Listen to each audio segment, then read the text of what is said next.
Have you had a good day today so far? It's been great, you know, it's awesome. I mean, you don't know what to expect, but 2 floors full of such a variation of food and, you know, good works and worthy causes and stuff. And so many people, it's brilliant. I've been a vegetarian for like, it's over 25 years, I tend to forget. Me and my wife decided at the same time to do it, and I think that's important. You say it's difficult if one of you does and one of you doesn't. And it took us 2 years, to be honest with you. It's not anything you can do just like that, obviously. So we had a plan. And the plan was we'd work our way down the evolutionary scale, and get to molluscs, and then throw ourselves off into the abyss of vegetarianism, you know. And so that's what we did, you know. And but when we did it, seriously, about 25 there, there was nothing like this. There's nothing like this.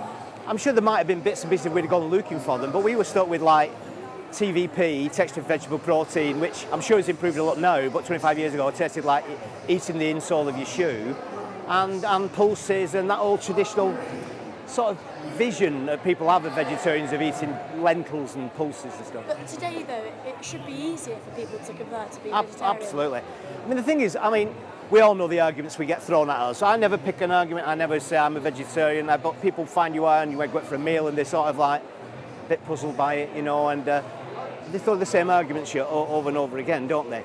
And the one that I get most often, pertinent to your question, is, well, why do you still eat meat substitutes? Why do you do that? But the answer is I used to love meat. I used to eat meat because I like meat, you know, and I've not given up because I don't like meat. I've given up because it's morally and ethically wrong, in my head, in my opinion.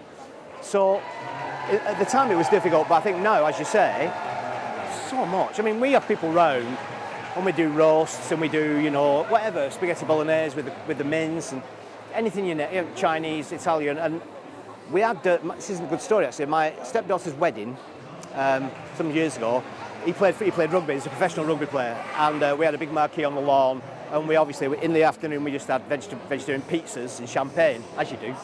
At night, we just got a vegetarian restaurant to cater, and it was fabulous.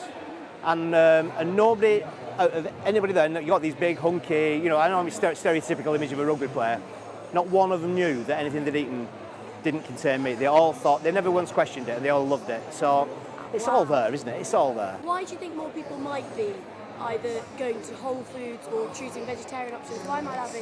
I don't know, I think you've got all these, you know, you've got the horse meat thing going on. I've just done a programme for Inside Out about, as the horse meat fiasco, has that coloured a choice of diet and whatever. And my answer is just like, no, you're eating meat, I don't get it, you know, what's your problem? But maybe it's made people think, which is a good thing.